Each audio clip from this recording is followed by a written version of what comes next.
한 주간 잘 지내셨습니까? 좌우로, 전후 좌우로 인사하시고, 서로 인사하시고, 5분 이상 박수하십시오.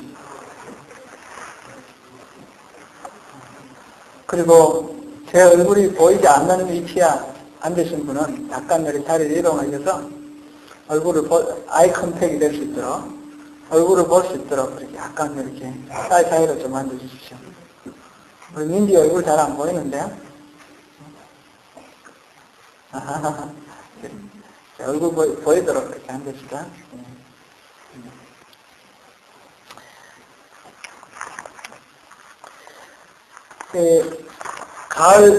가을 느낌 듭니까? 이날의 가을이? 한국처럼 그렇게 단풍이 아름답게 물들고 바람이 수산하게 이렇게 불면서 천고마비에 계죠. 하늘은 높고 그 다음에 또 맑고 찬란한 그 빛이 그 곡식을 잊게 하고 그런 가을의 기분이 전혀 안 들죠. 여기는 좀 가을이 되니까 이파리는 좀 떨어져서 길가에 좀 수국이 쌓이긴 하는데 비가 점점 많이 오고 좀 웅산해지고 침침해지고 그래서 가을은 가을인 줄 알겠는데 한국의 가을은 그때 우리가 느끼던 그 맛을 우리 느끼지 못합니다. 제가 어릴 때 이렇게 생각하면 가을은 참 특별한 그런 계절인 것 같아요. 원래 여자들은 봄에 바람이 나고 남자들은 가을에 바람이 난다 그러는데 제가 남자라서 그런지 가을이 참 좋습니다. 가을 되면 그 햇빛에 뭔가 자꾸 설레는 마음이 생겨요. 우리 어릴 때 생각하면 그 가을에 아주 좋은 행사들이 많이 있죠. 명절, 추석 명절도 가을에 있으며 또 가을에 학교에서 아주 큰 행사가 있어요. 가을 운동회. 가을 운동회 요즘은 보니까 거의 유명무실하게 된 것 같은데 저희들이 학교 다닐 때에 우리 어르신들은 다 그 비슷한 경험을 공유하셨을 거라고 생각하는데 제가 다니는 교회 같으면 6개 부락이 이렇게 모여서 교회가 아니고 학교예요. 한 학교에 이렇게 아이들을 보내는데 가을 운동회 때는 학부형들만 오는 게 아니에요. 온 그 주변에 그 6개 부락에 사시던 분들이 그때 한참 이제 가을 수확하고 별을 대고 이럴 때인데 일손을 멈추고 다들 모여요. 모여서 보면 동네 불악대항 힘자랑도 하고 줄다리기도 하고 그 다음에 모래든 이런 모래도 가만히 들고 확 뛰는 거 그런 것도 하고 계기도 하고 어른들도 같이 운동을 즐겼습니다. 그날 하이라이트는 읍내가 반환점이었는데 읍내까지 갔다 오는 마라톤 단축 5km 단축 마라톤이었습니다. 제가 학교 다닐 때 그 형 한 명은 운동이 시작되면 이 학교 가고 저 학교 가고 마라톤 전부 다 석권을 하는 사람이 있어요. 마라톤 하면 다른 어떤 운동들하고 상품을 더 많이 주거든요. 이런 큰 솥 앉아주는데 솥을 대여섯 개씩 그렇게 받아오는 그런 마라톤 선수가 기억납니다. 근데 운동회 때 빠지지 않는 행사가 하나 있어요. 저는 우리 학생들이 전부 한 사람당 2개씩 콩주머니를 미리 만들어 놓고 있다가 이제 그날 1000군 100군 이렇게 나누어 가지고 둥글은 바구니를 이렇게 매달아 놓고 그 콩주머니로 바구니를 때려서 터뜨리는 거. 그죠? 우리 학생들은 그건 모르죠. 우리 어른들은 다 아실 겁니다. 탁 터뜨리면 마지막에 탁 터졌을 때 꽃가루가 종이로 색종이 가루가 쫙 흩어지고 이렇게 색종이 길게 쭉 늘어지면서 그게 글자가 이렇게 쫙 길게 쓰여진 글자가 쭉 쳐지죠. 드리워지죠. 뭐라고 써져 있습니까? 예? 우리 어른들이 알아켜 주셔야 돼요. 예? 뭐라고 써져 있습니까? 빠지지 않는 거. 있어요. 그 행사. 콩주머니로 그 바구니를 터뜨렸을 때 바구니 탁 터뜨리고 나면 내려 떨어지는 글자가 있습니다. 금강산도 식후경. 금강산도 식후경. 그 무슨 뜻입니까? 예. 금강산이 아무리 아름다워도 밥을 먹고 나야지 아름답다. 그런 뜻으로 그 행사는 반드시 전신시간을 알리는 행사로 전시간 바로 직전에 그 행사가 있습니다. 그래서 성군, 백군 해가지고 그 바구니 특점입니다. 건강산도 식구죠. 사람 먹어야 살죠. 먹지 않으면 못 삽니다. 우리 속단에 수염이 적더라도 먹어야 양반이다. 그런 말이 있어요. 폼 잡고 이렇게 있어도 먹지 못하면 청년이고 뭐고 이렇게 차리기 어렵다라는 그런 뜻이죠. 그런데 오늘 우리 본문을 보니까 예수님께서 굉장히 신장하신데 먹어야 양반이 칠 텐데 나는 다른 양식이 따로 있다. 그런 말씀을 하세요. 이 예수님, 나의 양식은 이게 그냥 이렇게 먹는 그런 양식이 아니다. 다른 양식이다. 이렇게 말씀하시는데 이 말씀을 통해서 우리가 예수님께서 심정으로 원하시고 예수님께서 기뻐하신 것이 무엇인가 우리 같이 한번 찾아보고 살펴보려고 합니다. 예수님께서 지금 놓여진 이 상황 다시 한번 우리가 반추를 해봅니다. 예수님께서 유대 지방에서 이 사역을 하시고 그 다음에 갈릴리 지방으로 이동하는 중간이었습니다. 중간이었는데 그곳은 광야입니다. 햇빛이 쨍쨍 내리쬐고 삭막한 그런 사막과 같은 그런 광야입니다. 그 광야를 가로질러 가다가 중간에 사마리아 땅에 있는 수가성이라는 곳에 들렀습니다. 너무나 피곤해서 여행이 힘들고 그래서 고나여서 예수님은 우물가에 그냥 쉬시고 제자들은 먹을 것을 구하려고 동네로 들어갔습니다. 그래서 제자들이 먹을 것을 구해서 돌아올 사이에 그 중간에 있었던 이야기인데 예수님께서 그 낮 12시에 그 시간은 제6시라고 했으니까 낮 12시입니다. 대낮 정오에 예수님께서 다른 사람들을 만나는 걸 피해서 아무도 물길로 올 사람이 없는 그 시간에 맞춰가지고 물길로 온 한 여자, 그 사마리아 여인과 더불어서 대화를 나눕니다. 그 여인에게 물 한 그릇 좀, 나 목마르니까 물 한 그릇 좀 주시오. 그 여인은, 아니, 당신은 유대인인데 왜 사마리아인인 나에게 물 달라고 그렇게 합니까? 그렇게 시작해서 말이 오고 가고, 그래서 영원히 마르지 않는, 그런 영원토록 솟아나는 그런 생수를 주겠다. 예수님이 말씀하셨고, 그 생수 좀 달라. 그랬더니, 남편을 데리고 오라. 그래서 이 여인이 참 모든 그 상황을 다 드러내 보이고, 그에게 예배가 어떤 것인지, 참으로 하나님께서 기뻐하시는 것이 어떤 것인지, 그럼 다 얘기를 해주죠. 다 얘기를 해주니까 이 여자가 너무나, 기쁘고, 예수님을 만나서 나눈 대화 가운데 자기 인생 동안 품고 살아왔던 모든 아픔과 상처들을 다 치료받는 그런 놀라운 은혜를 겪었습니다. 그래서 당신을 보니까 선지자군요. 메시아군요. 이렇게 말하니까 예수님이 바로 그렇다. 내가 바로 메시아다. 그렇게 말씀하시는 그 이야기입니다. 이 이야기를 듣고 이 여인은 물동이를 내팽개치고 물길을 왔잖아요. 물 길고 가야 되는데 물동이를 내팽개치고 동네로 뛰어들어가서 사람들께 외칩니다. 나의 행한 일을 다 말한 이 사람을 보라. 이 사람은 바로 그리스도가 아니냐. 나의 행한 일, 이 여인이 행한 일은 뭡니까? 이 여인이 지금 나의 행한 일이라고 말하는 그것은 뭡니까? 예수님 앞에 다 드러났던 그겁니다. 5번 결혼하고 5번 결혼에 실패해서 상한 마음을 가지고 다시 이제 또 어떤 행복을 추구하기 위해서 누구를 만났는데 이 사람은 자기 남편이 아닙니다. 지금 말하자면 훈련의 관계에서 그렇게 살고 있는 상황입니다. 그러면서 이렇게 이때까지 살아왔던 동네 사람들이 그의 인생을 다 알기 때문에 동네 사람들 만나는 것이 거북해서 혼자 눈을 피해서 이렇게 다니고 있던 그런 상황입니다. 나의 행한 일을 다 아는, 다 말한 이 사람을 보라 이렇게 말할 때 이 나의 행한 일이라고 하는 것은 이 여인이 이때까지 다른 사람하고 중으로서 대화하기를 꺼려했던 자기 아픈 상태 감추고 싶고 누가 그걸 건드리면 화가 나고 그래서 언제나 노출시키지 않기 위해서 전전긍긍하던 그래서 사람들 만나는 것조차 부담스러워했던 그런 아픈 상처인데 그것을 드러내놓고 사람들께 말합니다. 내가 행했던 모든 일들을 말해주신 이분을 한번 만나보라. 응? 내가 살아온 모든 것을 다 아시는 동네 여러분, 동네 국민 여러분, 여러분들 나 아시죠? 나 이 모든 것을 다 아는 분이 오셨습니다. 그분이 바로 그리스도입니다. 한번 와보십시오. 이렇게 이제 초청을 하는 것입니다. 예수님께서 이렇게 물동을 버려두고 사마리아 여인이 동네로 달려가고 난 뒤에 그때 이제 제자들과 나누는 대화가 오늘 이 본문 내용입니다.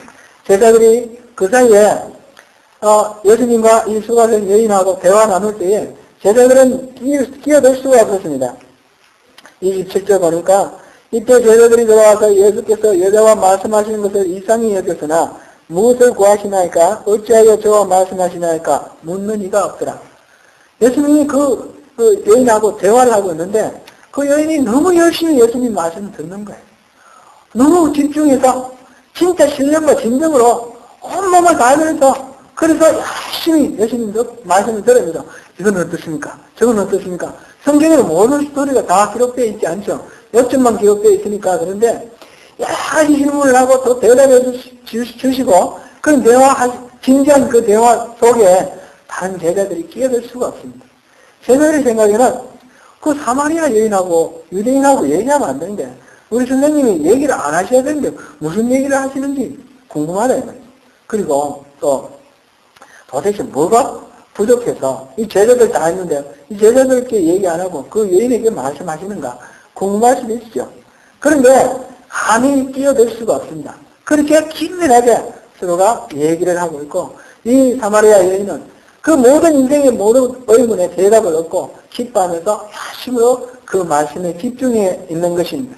그래서 아무도 그 얘기에 끼어들 수가 없었습니다. 이제 이 여인이 물동이를 버리고 동네로 들어갔을 때에 제자들이 선생님 먹을 거 구해왔으니까 이제 식사하시죠. 그랬더니 예수님이 뭐라고 하십니까? 내게는 너희가 알지 못하는 먹을 양식이 있느니라. 32절에 그렇게 말씀을 하셨습니다. 제자들 생각에는 누군가가 다른 사람이 무슨 양식을 갖다 드렸구나. 식사하실 것을 빵이나 뭔가 갖다 드렸구나 생각하면서 네가 갖다 드렸니? 네가 갖다 드렸니? 서로서로 누가 갖다 드렸는지 묻고 있습니다. 그럴 때 예수님께서 말씀하십니다. 나의 양식은 나를 보내신 이의 뜻을 행하며 그 일을 온전히 이루는 이것입니다.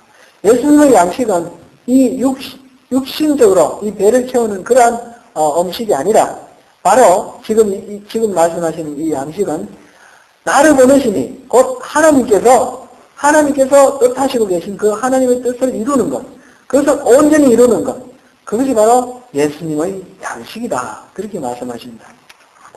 예수님은 이 여인이 말씀을 듣고 기뻐하고 그 마음의 상처를 치유받고 그래서 영혼이 회복된 가운데 동네 사람들에게 달려가서 그리스도를 전가하는 이 모습을 보고 너무나 기뻐서 이제 밥 먹고 싶은 생각이 없어졌어요.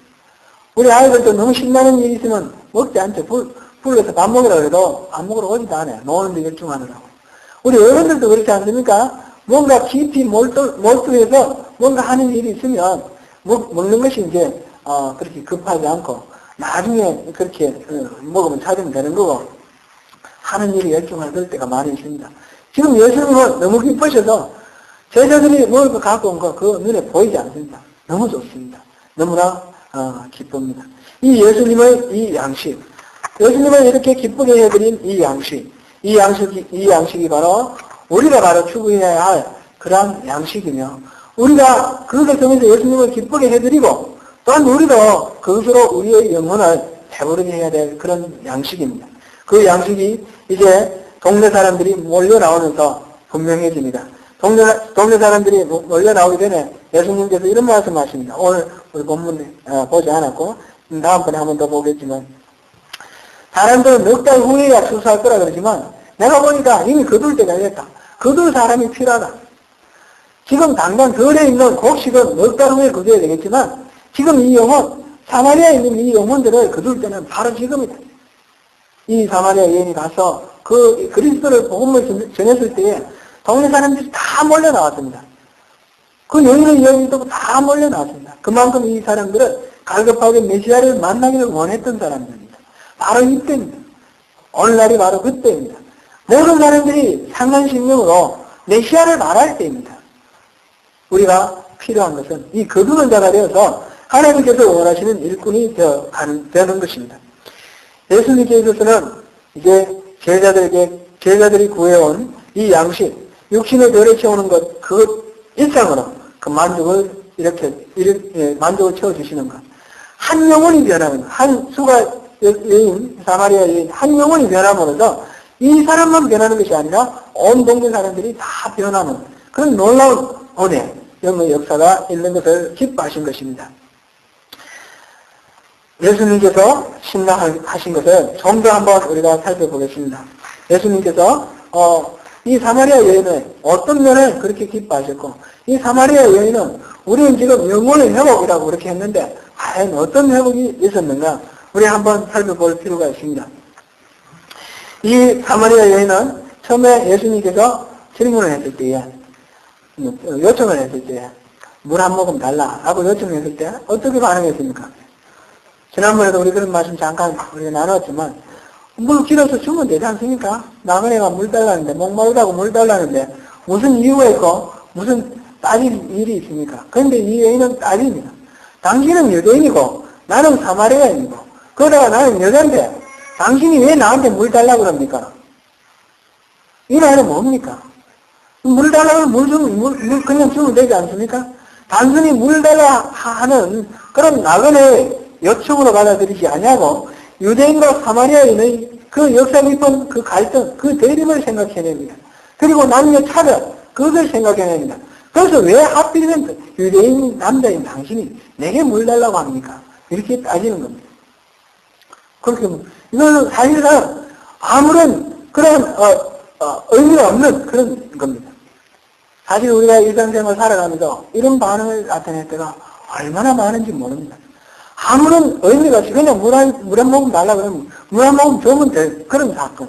우리에게 주는 어떤 이웃이 건네는 그 말 가운데 우리는 단순히 그 말만으로 이렇게 받아들이지 아니하고 그 속에 우리 속에 갇혀있던 모든 상처와 아픔을 다 들으면서 그 상처를 자극 받아서 그렇게 반응하는 경우가 얼마나 많은지 모릅니다.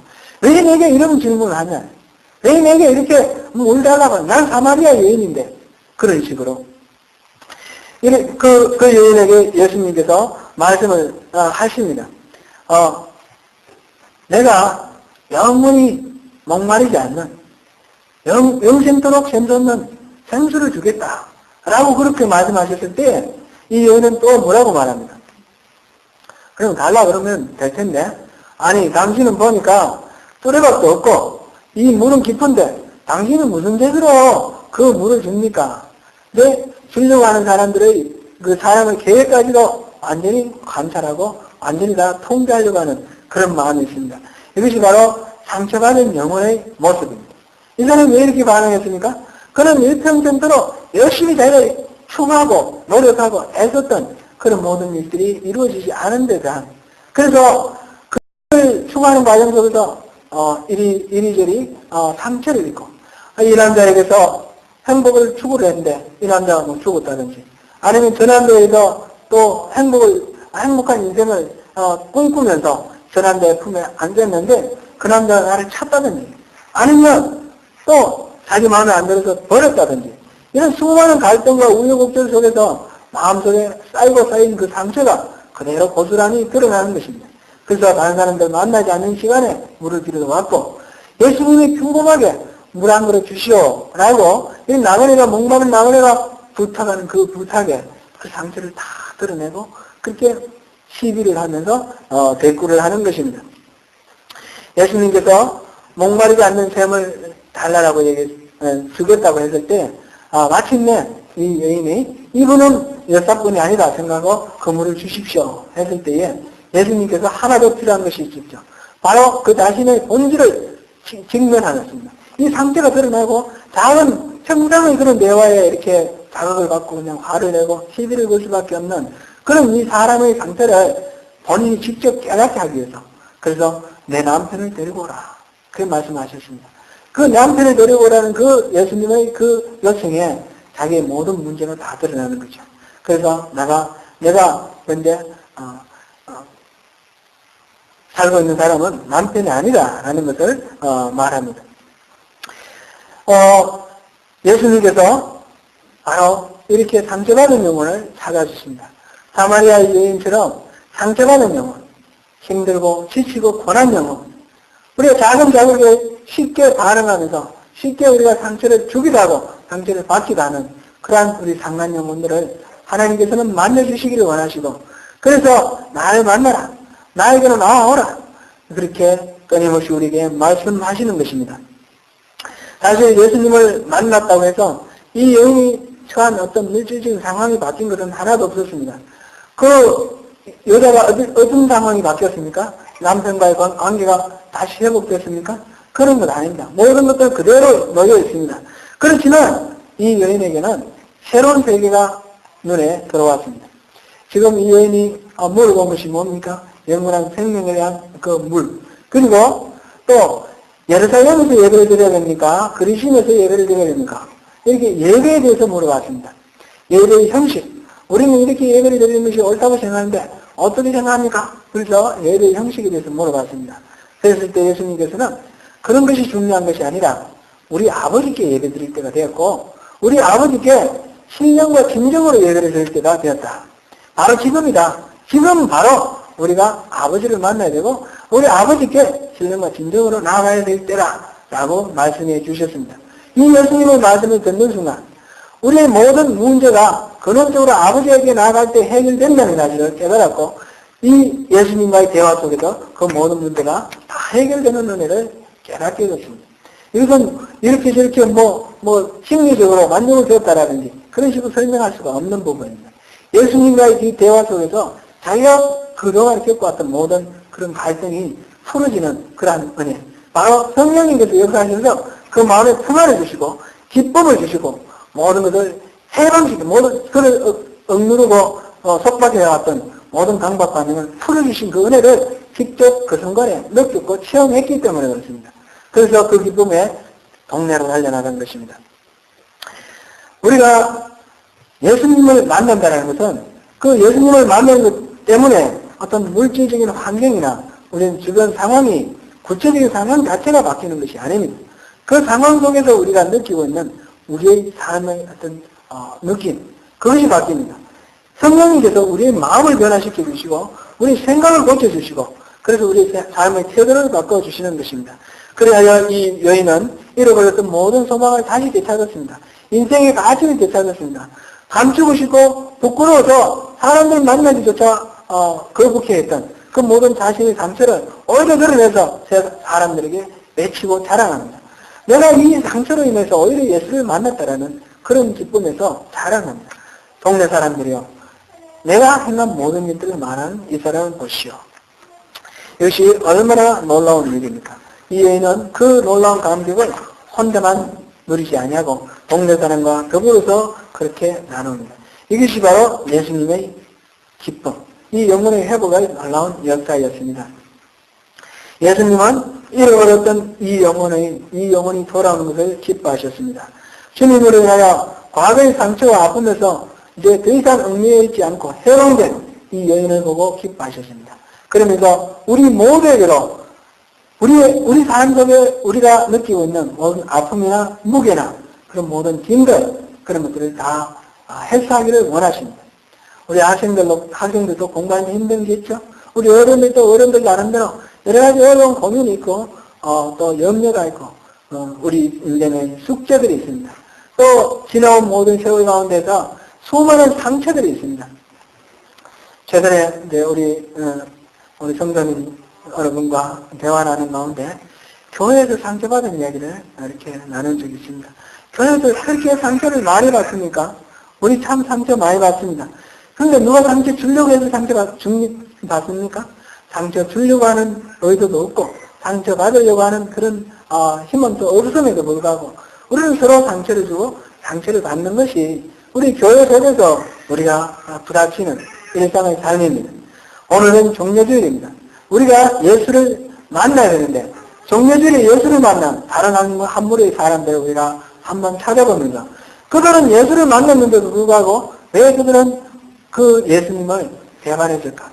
우리 김원수 집사님 아까 기도하시면서 우리의 마음을 그대로 하나님께 표현했습니다.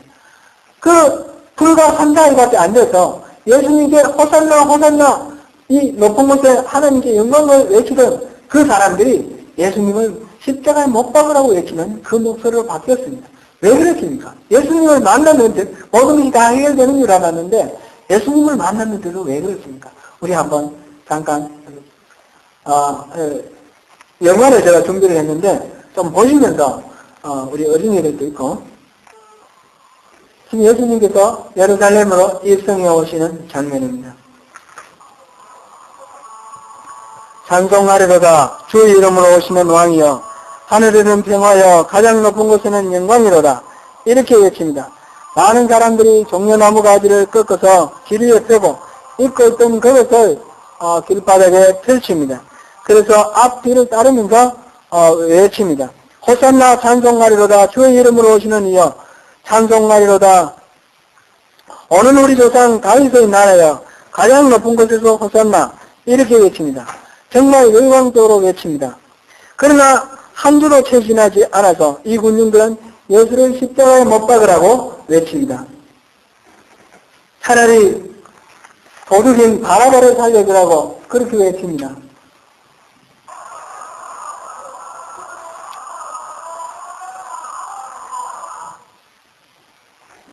왜 이들의 태도가 돌변했습니까? 왜 그렇게 열광적으로 호산나를 외치던 그 사람들의 그 외침이 그를 죽이라고 하고 대신 바라바를 살리라고 그렇게 악을 쓰고 외쳤을까요? 정례주로 예수를 만났던 그들의 그 만남이 너무나 피상적인 만남이었기 때문입니다. 너무나 예수님의 그 뜻과 상관없는 그런 만남이었기 때문입니다. 유대인들은 예수님이 봉기를 해서 이스라엘의 정치적 독립을 얻어서 그들을 해방시켜주기를 원했습니다. 그러한 메시아로 이 예수님을 생각했습니다. 자기들의 욕구와 바램을 채워줄 그러한 한 대상으로서 예수님을 내세웠습니다. 이들의 모습이 바로 사마리아의 여인이 예수님을 만나기 전 자기 자신을 내세우고 자기의 그 상처 속에 갇혀서 예수님이 무슨 말씀을 하시든지 자기의 식으로 해석하고 그렇게 하던 그런 그 여인의 그 모습과 같지 않습니까? 누구나 처음에 예수님을 만날 때 우리는 저마다 우리의 욕구에 따라서 예수님을 만납니다. 우리의 소원을 들어주실 분으로 예수님을 만납니다. 그러나 그것은 믿음의 시작일 뿐입니다. 참된 믿음은 우리의 욕구를 채워주고 우리의 욕망을 채워주실 분으로 예수님을 만나는 것이 아닙니다. 예수님이 진정으로 우리에게 기대하시는 그 믿음은 우물가의 여인이 변화된 모습, 그와 같은 그런 모습으로 예수님을 만나는 것입니다. 나의 이기적인 뜻과 추한 나의 욕망을 채우기 위해서 우리 주님을 이용하고자 하는 그런 만남이 아니라 메시아 되신 예수님의 그 진리의 말씀 앞에서 내가 내 스스로를 복종시키고 변화시켜 나가는 그런 만남이어야 합니다. 우리나라에 기독교가 들어온 것이 1885년입니다. 3.1절, 1919년 3.1절 때에 우리나라에 기독교가 들어온 지 불과 얼마입니까? 25년밖에 지나지 않았죠? 25년 맞습니까? 19년, 35년이군요. 35년밖에 지나지 않았습니다. 그때 당시 기독교 인구는 전 인구의 1%밖에 되지 않았습니다.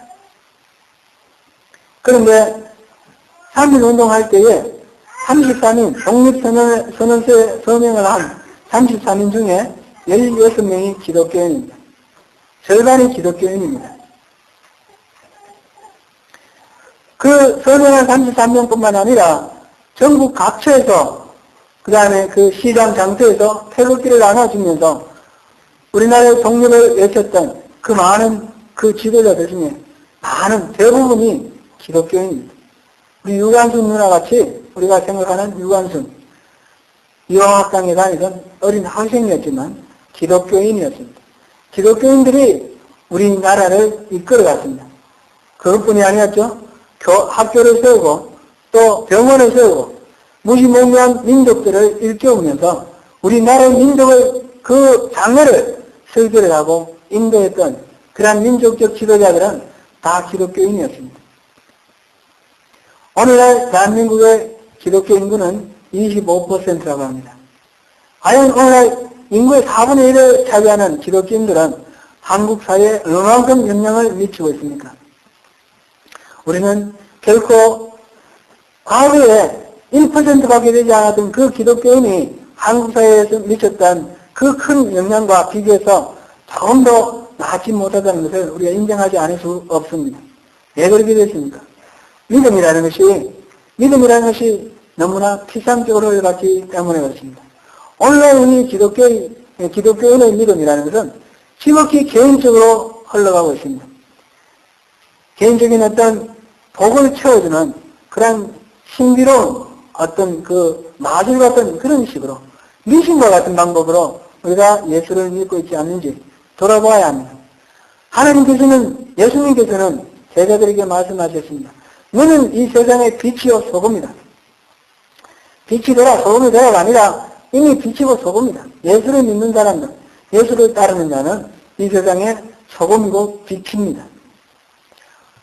그런 세상에 영향을 미칠 수 있는 예수님의 제자, 그들은 어떻게 살아야 합니까? 그의 삶은 결코 믿음이라는 것이 우리 관념 속에 있거나 미신적인 수준에 머물러 있는 그런 믿음이 아닙니다. 우리 삶에 믿음 자체가 우리 삶에 녹아 나오고, 그래서 이웃에게 영향을 미칠 수 있는, 그래서 우리가 어쩔 수 없이 지금은 교회는 상처를 주고받는 겁니다 라고 말하지만, 교회에서 상처를 주고받으면 안 됩니다. 교회 오고 우리가 예수 제자 되려고 하면 상처를 싸매고 치료하는 것이 되어야 됩니다. 교회는 상처를 감싸주고 치료하고 회복시키고, 그래서 상처받은 영혼이 새로운 사람으로 소생하고, 그래서 이 세상에 많은 상처받은 영혼들을 치유할 수 있는 그런 곳이, 병원 같은 곳이 바로 이 교회가 되어야 되지 않습니까? 그것을 위해서 누가 왜 저 사람은 치료하지 않고 왜 남 상처를 주느냐, 그렇게 말해서는 절대로 불가능합니다. 자기 자신을 들여다봐야 됩니다. 다른 사람이 상처를 줄 때 그 상처를 내가 상처를 받을 것이 아니라 그 상처를 주는 그 사람을 감당하고 그 상처를 위로해 줄 수 있는 사람. 상처를 주는 사람은 틀림없이 상처받은 사람입니다. 상처받은 영혼이 남에게 상처를 주게 되어 있습니다. 나에게 상처를 주는 사람이 있다면 그 사람은 상처받은 영혼이라는 사실을 우리가 기억하고 그 상처를 치유해 줄 수 있도록 내가 바로 치유자가 되어야 합니다. 내가 그를 치유해 줄 때에 나의 상처로 치유를 받게 되는 것입니다. 그래서 교회는 서로 상처를 치유하면서 서로가 소생하고 서로가 나아지는 것, 이 모든 일들은 어떻게 해서 가능합니까? 우리가 바로 우리의 영혼을 예수님께 맡기는 것, 참된 믿음으로 우리의 영혼을 성령님께 맡기는 것, 그것으로 가능합니다. 도박하는 사람들께 물어보십시오. 그 도박 중독돼 있다라고 인정하는 사람은 한 사람도 없습니다. 집을 다 팔아 제끼고, 심지어 우리 말로는 내려오는 속담은 도박하다가 자식들도 마누라도 다 팔아 치운다 그러는데, 도박을 하게 되면 완전히 모든 아무런 판단 능력이 있습니다. 그런데 그 사람들은 내가 이거 마음만 먹으면 안 하면 그만이지. 다만 나는 요거 지금 내가 목표하는 이것만 이루면 돼. 그래서 난 마음만 먹으면 돼. 그렇게 말합니다. 담배 중독된 사람 담배 끊는 거, 난 마음만 먹으면 끊을 수 있어. 그렇게 말합니다. 그러나 마음만 먹어서 끊을 수 없다는 것을 인정해야 합니다. 그것을 인정하지 않으면 끊을 수가 없습니다. 도박도 끊을 수 없고 담배도 끊을 수가 없습니다. 마음만 먹어도 되는 것이 아닙니다. 우리가 우리 삶 속에서 참된 그리스도인으로 살아가지 못하는 것, 그것도 내가 마음만 먹고 내가 제대로 살면 되는 것이지. 그렇게 생각해서는 해결 방법이 없습니다. 우리 모든 이 문제를 하나님께 맡겨야 합니다. 성령님께 맡겨야 합니다. 우리가 믿는다는 것은 우리 자신을 내맡기는 것입니다. 비행기를 타는 것을 믿는다는 것은 비행기를 타다가 이 비행기가 떨어져 죽을지도 모르는 그런 위험에 대해서 우리가 전혀 의심하지 아니하고, 우리 저 비행기 타면 안전하게 서울까지 갈 것이다 믿으니까 우리 몸을 그 비행기에 싣는 것입니다. 예수를 믿는다는 것은 우리가 그냥 예수님은 그런 분이어서 지식적으로 인식하는 것이 아닙니다. 예수님이 가르치시는 대로 내가 따를 때에 예수님께서 말씀하신 그 복된 인생이 우리에게 주어질 것이다.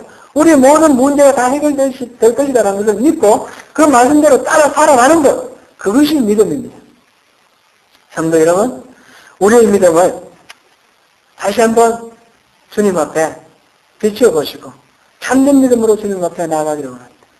그렇지 않고 아무리 예수를 만나도 저 종교주의가 호산나 호산나 외치던 저 사람들 얼마나 열광적으로 외칩니까? 우리 주변에 이 예수를 만나고 성령 체험하고 방언하고 그러면 할렐루야 하면서 모든 삶을 다 하나님께 바친 것처럼 살면서도 그 삶이 온전히 주님께 맡겨지지 아니하고 자기 거짓대로 자기 이익대로 자기의 탐욕을 추구하기 위해서 살아갈 때에 아무런 변화가 없는 그런 많은 사람들을 우리가 목격합니다.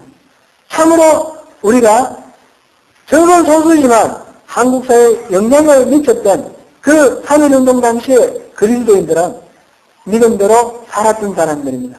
믿음대로 살 때에 우리 스스로가 변화하고 하나님께서 우리를 통해서 이 사회를 변화시켜 주실 것입니다.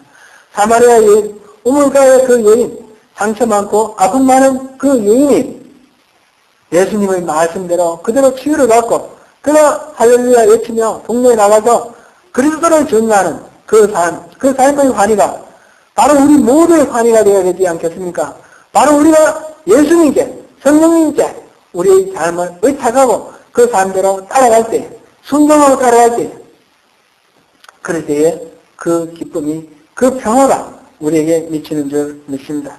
이 모든 것들을 누릴 수 있는, 그래서 예수님의 그 말씀 가운데, 그 진리의 그 말씀 가운데서 우리가 참된 자유를 누릴 수 있는 그런 복된 인생을 누리는 여러분과 저가 될 수 있기를 축원합니다. 기도하겠습니다. 은혜 오신 하나님, 수많은 사람들이 예수를 만납니다. 오늘 특별히 종료주일입니다. 예수님이 예루살렘에 입성할 때에 온 예루살렘 시민들이 다 들썩거리며 호산나 외치며 예수님을 찬양했습니다. 그들이 예수님을 만나며 예수님께서 메시아라고 외쳤습니다. 그러나 그들의 인생에 있어서 메시아이신 예수님이 아무런 영향을 미치지 못했던 것은 예수님의 능력이 없으셨음이 아니라 바로 그들이 예수님을 향해서 자신을 내놓지 않았기 때문임을 이 아침 다시 한번 깨닫습니다. 수많은 사람들이 예수를 만나지만 참으로 예수를 만나고 이 사마리아 여인 수가성의 이 우물가에서 예수님을 만났던 이 여인처럼 예수님이 말씀하실 때에 그 진리의 말씀 가운데서 참된 자유를 받아 누릴 수 있는 그런 우리 인생 되기를 원합니다. 참된 만남이 있기를 원합니다. 말씀 가운데 스스로를 변화시키고 스스로의 그 삶을 주님께 의탁하는 그러한 인생 되기를 원합니다. 그래야 아버지 하나님, 우리 인생 가운데 있는 모든 공고한 그러한 짐과 수고와 무거움과 그 상처와 그 아픔들이 주님이 주시는 그 진리의 말씀 가운데서 치유받고 우리가 소생하는 그러한 능력으로 다시 한번 우리가 살아날 수 있도록 도와주옵소서. 이 교회가 바로 서로가 그러한 주님이 주시는 능력으로 치유하고 모든 아픔을 서로 완충하면서 용납하면서 받아들임으로써 함께 이 교회를 아름다운 하나님의 나라로 만들어 나가며 수많은 하나님을 알지 못하는 자에게 이 치유의 복음을 전할 수 있는 복된 주님의 나라가 될 수 있도록 이 교회를 지켜 주옵소서. 은혜로우신 하나님께서 우리 모든 삶을 지켜주실 것을 믿사옵고 예수님 이름으로 기도드립니다. 아멘.